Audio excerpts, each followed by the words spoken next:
Michael Spring has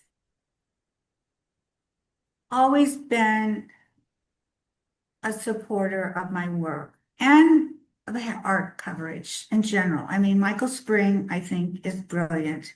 And when I came up with this idea for my book, I had a Zoom call with Michael Spring and Graham Winnick.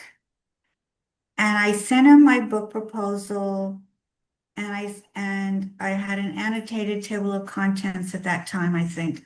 And I said, Michael, what do you think of this? And he said, Elisa, this is a book that has to be done. This is very important.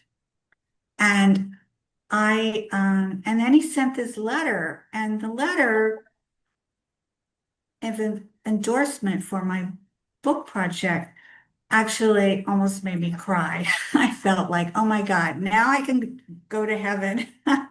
I mean, it was so enthusiastic. And I sent that along with my book proposal to the University Press of Florida.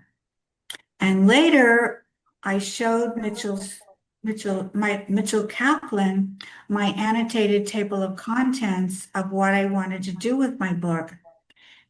And I said, Mitchell, is the University Press of Florida the right publisher for this book? And because I had worked in book publishing in New York, I knew how important it was for an author to be fit with the publishing house. You had to be in sync with what the publishing house was doing. And shortly before I started work on this book, there were different published art critics based in New York that had published a collection of their interviews, their reviews. And like Jerry Saltz recently came out with his collection, but our most recent collection. But, I'm not New York, and I'm never going to have the kind of access to the kind of exhibits that they have. So I thought, well, this is something I can do based in Miami.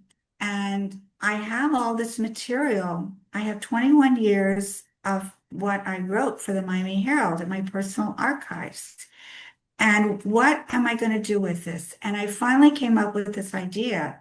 And Michael Spring wrote the most terrific letter, which I think that really helped my case with the University Press of Florida.